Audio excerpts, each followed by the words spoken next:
How do you win a world war when your biggest allies are also your greatest rivals? I mean, really think about that. Today, we're diving into the incredible story of the Grand Alliance in World War II. This was a partnership born out of pure desperation. And yeah, it defeated fascism, but it also lit the fuse for the next global showdown. You've probably heard that old saying, politics makes strange bedfellows, right? Well, I don't think any alliance in history fits that description better than this one. What's truly wild is just thinking about how this group, a mix of capitalist democracies and a communist dictatorship, even managed to stick together. So let's get specific. What was the Grand Alliance? Well, officially, it was this totally unprecedented team-up of countries that, let's be honest, had every reason to hate and distrust one another. You've got the UK, the US, and the Soviet Union at its core. They basically hit pause on their massive ideological feuds for one single urgent reason: to stop the Axis powers.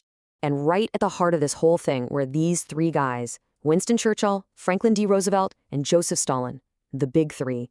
Their personal chemistry, or, complete lack of it, and their totally conflicting ideas for the future would end up defining not just the war, but the incredibly fragile peace that came after.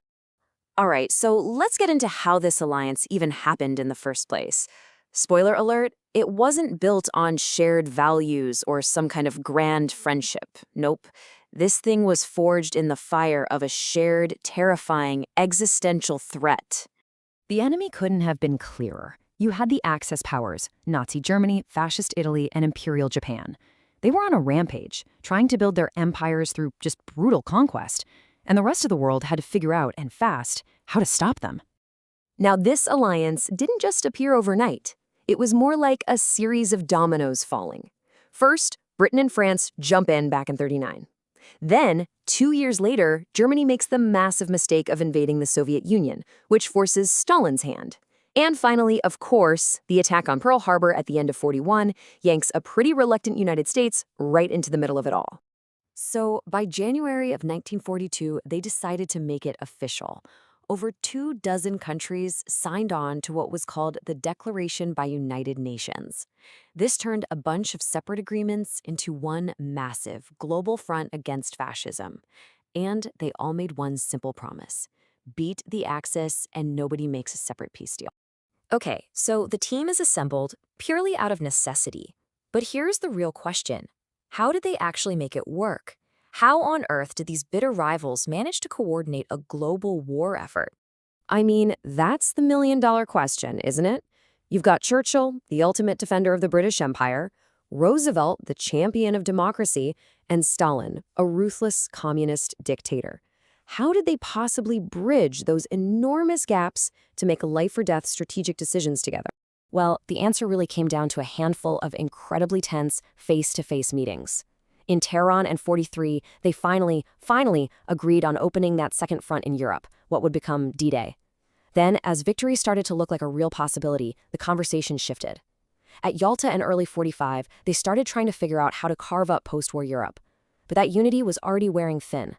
By the time they met at Potsdam later that year, Roosevelt was gone, Truman was in, and those little cracks in the alliance were becoming massive canyons. And that brings us to what was really going on inside this alliance. Because even while they were putting on a brave, united face for the world, behind the scenes, the whole thing was just simmering with suspicion and deep, deep disagreements. You have to understand that everyone brought something very different to the table, and it was far from equal. The Soviet Union, they paid the price in blood, absorbing something like 80% of all German military casualties. The United States was the famous arsenal of democracy. Its factories were just churning out the weapons and supplies that fueled the entire war effort. And the United Kingdom? They held the line in those crucial early years, providing naval power and absolutely vital intelligence. Just take a second and look at that number. 27 million. That's the estimated number of Soviet citizens, soldiers, and civilians who died in the war. It's almost impossible to comprehend. And that incredible sacrifice gave Stalin a kind of moral and political power that he never, ever let his allies forget. And bubbling underneath all of the military strategy was this fundamental clash of worldviews. Roosevelt, he was an idealist.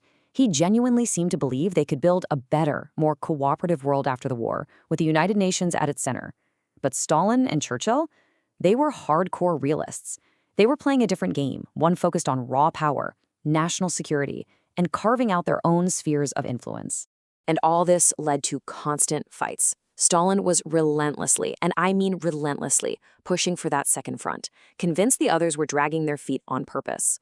They argued over how American aid was being distributed. They had huge blow-ups over the future of Poland and Eastern Europe.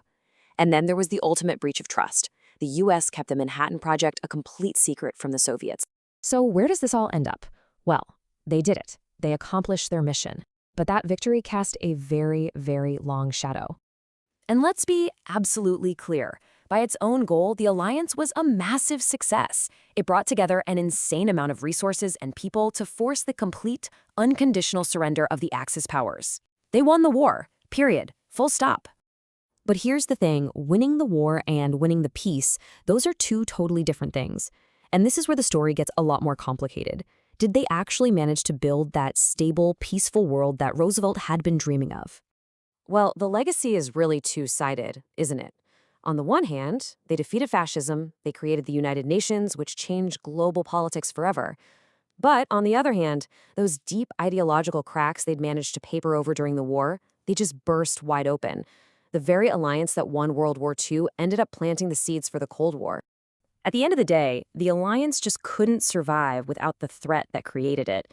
As soon as Germany and Japan were defeated, the arguments over what to do with Europe, especially with the Soviets dominating the East, led to a really fast and complete collapse of the partnership. And all this leaves us with one last big question. Is this just what happens with alliances of convenience? When rivals team up against a common enemy, are they really just hitting pause on their own inevitable conflict? It's a question that echoes all the way from the 1940s right into the headlines we see today.